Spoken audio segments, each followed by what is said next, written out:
Art is to display or interpret emotion and views that emerges from the artist to their viewers. There are many forms of expressing things through art: movement, rhythm, and sight. It is important to have art in one's life because stress can prevail, building up within. When there is no art, how can you express yourself? This portfolio consists of artwork of simple yet cherished things that is typically in an individual's life. These images could fit in with contemporary art because it relates to something that we need today: comfort, which these pieces should give off. Overall, the gift of life and love is a comfortable experience to all, and remember to appreciate everything that life has offered you, because these things could be taken away at any moment. The artwork in this showcase will depict scenes of nature with some hints of human emotion. Scenes and locations may contain fictional creatures and other elements of fantasy as to represent escapist desires. The showcase is meant to visualize escaping into nature and allowing one to reflect on his or her emotions.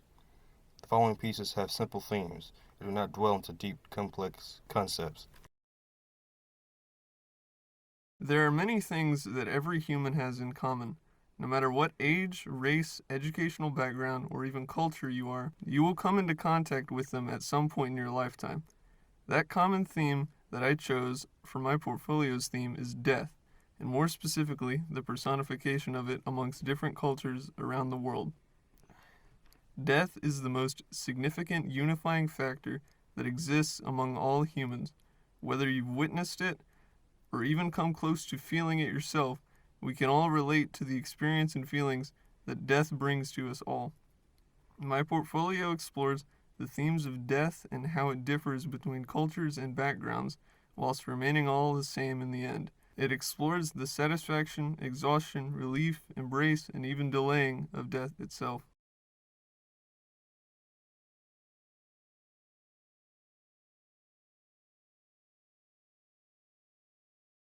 God created everything, and in his creation are humans. As one race, humans judge each other and push each other down.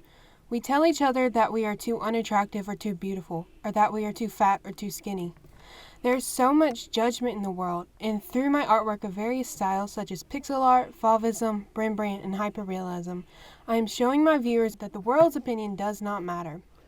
Throughout my showcase are 3 sub-themes: eyes, which represent how God is always watching us and how powerful the world's opinions are; people of beauty, which represent the natural beauty of all people, young and old; and nature is beautiful, which has only one piece, but it is powerful enough to stand on its own because it shows the awe and wonder of the natural environment God created. The world tears us down, but God builds us up. His opinion is the only one that matters because he made us and nature in his own image, altogether beautiful.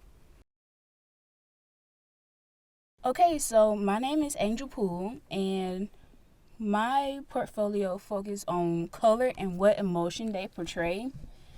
And each individual piece has one main color, and it's up for the viewer to interpret what they feel from it. Usually each color, means specific things, such as pink is love, blue is sadness. So each piece mainly focuses around that. After doing extensive research on certain colors, the idea of associating colors with emotion through art really struck me. So I feel as putting it in an exhibit would add a different feel to it, because you get to feel what each piece means, and you get to feel each emotion the piece represents. I really want the viewer to feel each emotion, making a personal connection to each piece.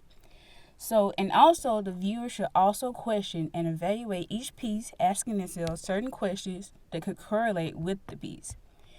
And one piece I really want to set focus on is my black and white piece called Pneuma. It holds a really special place to me because I worked really hard on it. It's one of my favorite pieces I've ever done, and it won a silver key in Scholastics. And it's a self-portrait. It symbolizes how I'm here but not really living in the moment. Like the butterflies, for example, they're white, slightly transparent. So I see them, but I'm not really looking at them. I'm not admiring or appreciating their beauty, which is why they're white and transparent. And so that's my main piece that I really enjoy and I really enjoyed working on. And yeah, that's my senior focus. Explorations of my mind. Growing as an artist has become an exploration of becoming intimate with the creative cloud in my mind. Hand in hand with the alcoves, I was able to fully express who my head already knew I was. I have become more confident in being able to effectively communicate my visions with the canvas. In my senior showcase, you can see the progression of the relationship between my craft and I. Once we became fully comfortable with each other, the possibilities of what I was able to produce were endless. When viewing the show, please be aware of the progression of the relationship between my art and I. Feeling fully enlightened in nirvana, I'm becoming more myself by becoming less of me. I love to paint bones because I like taking things that are usually considered weird or creepy and trying to find the beauty in them. So for this particular piece, I painted a rib cage and I put a bunch of necklaces on there. And then I also put a black heart inside of it. And this symbolizes how, money isn't going to make you a happier person. It's not going to make you a better person. At the end of the day, it doesn't really matter what you have. It's how you treat people.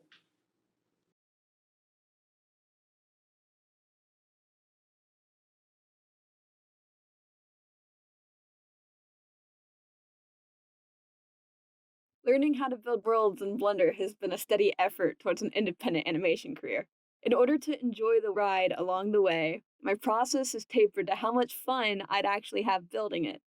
Hopefully a couple of pieces made you laugh, as that is exactly the kind of tone I'd like my career to embody. Each world I create has limitless potential to invoke emotion from the audience, and the more realistic my skill grows into, the more the audience will be able to immerse themselves into an animation. In order to achieve what is seen in these pieces here, the process may seem complicated, but it's actually quite simple. In the latest version of Blender, I start out by building the world, usually referencing a building in the process. HDRI maps are imported externally to create atmosphere for each piece. Once my world is built, I animate whatever factors I want to animate in the same 3D program. From here, I can either export the animation or illustration and run with it, or I can import it into Clip Studio Paint for further marks. To simulate graffiti, I create a graffiti-esque 2D digital piece and then import it as a wall texture in Blender. My style combines a 3D world with 2D characters, so much post-editing is done to make these two unify correctly. I have to go over certain places with a brush to unify the flats of each medium. An alternative to this is seen in the piece Introducing M, where I'll posterize the 3D environment completely. And the biggest appeal to my art is the process centered around creating it. I can sit here and paint an idealistic picture, but really, Blender is nothing but problem solved after problem solved. So much stuff goes wrong, I never get bored. 2020 was a mess, so going into this school year, I only wanted to paint things that made people happy. I tried to use nice colors and nice subjects. The subjects were the students at my school. They're also talented and beautiful, so I wanted to paint them. Half of my show is portraits, one person from each discipline. When the portraits are put together, they make a rainbow. The theme behind the other half of my pictures is nostalgia. All of the pictures have something to do with the blanket that I've had since I was a baby. Some are more deconstructed than others, but it's always there in some way. I also included some of my character designs. I wanted to use them in a story someday, and it makes me very happy thinking about them.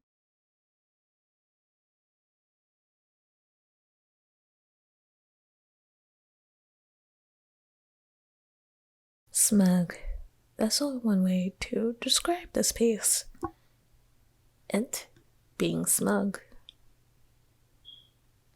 with her weird expression on her face, her mouth agape, smiling, probably laughing at you, as she has the yellow crown on top of her head. I made this piece through a feeling of being smug after playing a game. Well, more specifically, a game of Mario Party. 9 times out of 10, I usually win. And I get this feeling continuously as I win. Especially right after I unexpectedly make someone rage quit. I'm not really proud of it, but it does add to the smugness of it. So I created this piece through that feeling, at least I think it's a feeling.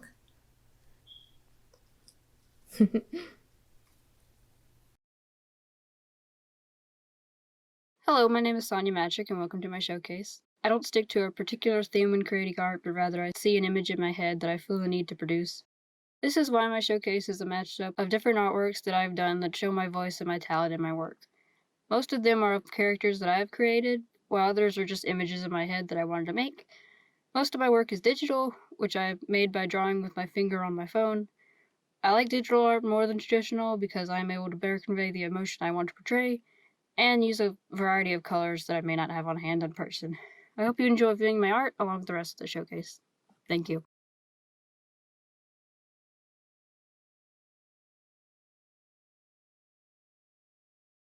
Welcome to our showcase. My name is Reese Marshall, and this is my Living in a Weird World. For my senior showcase, I wanted to represent myself and the kind of subject matter I enjoy. A majority of my work is bright acrylics on canvas. In pieces such as Brother or Self-Portrait, my goal was to capture a personality behind the faces through color symbolism. Everyone subconsciously feels an emotion behind every color, and I feel when you have a piece such as a portrait, you may not have room to add extra objects for symbolism, so that is why I emphasize so much on these abstract colors. In the acrylic painting Intrusive Thoughts, I wanted the piece to help the viewer have an understanding of the emotions brought on by overthinking.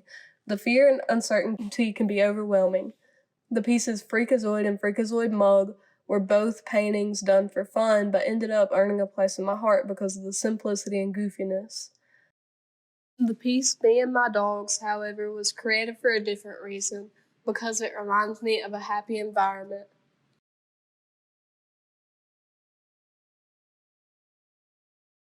In Utopia is loosely held together by my love for classical painting and contemporary media. I didn't have a solid theme going into my focus. I instead wanted to focus on my own process with art and conceptualizing ideas. I was heavily inspired by traditional methods of painting and applying them digitally. Notably, each of my pieces utilized chiaroscuro. Without directly telling a story, I wanted each of my pieces to contain a unique narrative, whether intentional or interpretational. Nerves was initially a study on the color zones of the face before eventually becoming a fully rendered portrait. Though initially I didn't have a concept in mind, the process of painting developed this piece both technically and conceptually. Lines are used to resemble the nerve endings in neurons, with the raised hand enforcing the idea of touch. In retrospect, I would pair this piece to a quote from a monologue from the game Pathologic 2, quote, "It's about the skin. The skin is a connection. It's what you use to touch the world. I don't deceive people. I touch things, leaving behind tiny pieces of myself. Then I watch them change." Matchbox is a part of a 12-piece display of items, all based off of the short story The Rat Catcher by Alexander Green. I mainly wanted to depict medical equipment and medicines, but the matchbox and pin gave me an opportunity to depict a more personal view of the person who owns them. The matchbox was also a perfect object to create a sense of world building to these pieces. I decided to use Cyrillic and a Ukrainian alkanot to reflect a pre-Soviet Eastern European country, similar to the setting of The Rat Catcher. Pin is a part of a 12-piece display of items, all based off of the short story The Rat Catcher by Alexander Green. The pin given to the narrator is referenced throughout the story. While it has no greater significance, the pin and matchbox are one of the two only personal possessions of the narrator. Though out of place in a line of surgical tools and medicines, Pin and Matchbox give a personal view of the leper patient, referenced by the title. I was heavily inspired by video game asset art and the amount of details that goes into objects that are otherwise small and mundane. Butcher Monarch was a piece of art I drew as a gift for a friend for a short story they had written, with the title being a direct quote, Bora Bora Butcher Monarch. I was heavily inspired by the themes of metamorphosis and dual nature and wanted to depict these two as subtly as possible, that being the scalpel in butchery and the butterfly, a literal symbol of metamorphosis. Similar to the apple study, this is one of the few pieces I decided to keep from the beginning of the year. This was a repaint of a piece I had done the summer before. Personally, this piece reflects both my interest in classical painting and contemporary fantasy, with heavy influence from early 2000s RPG video games. Apples is a painting study on light and form. This is one of the few pieces from the beginning of the year I decided to keep. This was my first of many studies and was the beginning of my senior focus. My name is Chaney McDade. I am 18 years old. I am from Scuba, Mississippi. I have been doing art practically all my life, but didn't start taking it seriously until a few years ago. I never thought that this is something I could do for the rest of my life. I originally planned on being a physical therapist. I mainly make digital portraits, but I have always loved pastels and charcoals. Like my black and white self-portrait, it is in charcoal. I'm also a big fan of color pencils. There is only one color pencil drawing in my showcase. One of my favorite techniques has to be the color block digital portraits I have done. They are very colorful, but yet still get the point across of what they are supposed to be.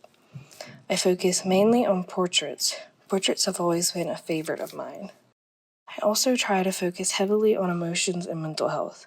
I personally find mental health very important and want to get more knowledge about it to the people around me. Being able to express myself has always been a problem for me. When I really started to take art seriously, I finally found a way to express myself, and that is what motivates me in my art.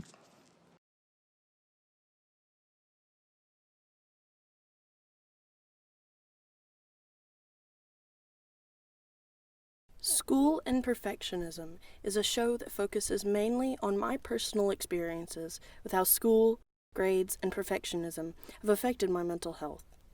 It is a struggle I have faced throughout my entire life. It has led me to many bad habits and issues that I am still working on getting rid of. My hope for this show is that another person who has also struggled with these issues sees it and can relate to many of the pieces. Elementary school, middle school, and high school are all a part of a series. The series deals with specifically how school affects our innocence and joy throughout it. The lone purple flower throughout the pieces is meant to symbolize the innocent happiness of childhood. The pieces get progressively darker and less happy, and every aspect, from the color palette to the composition, is meant to tie back into one another.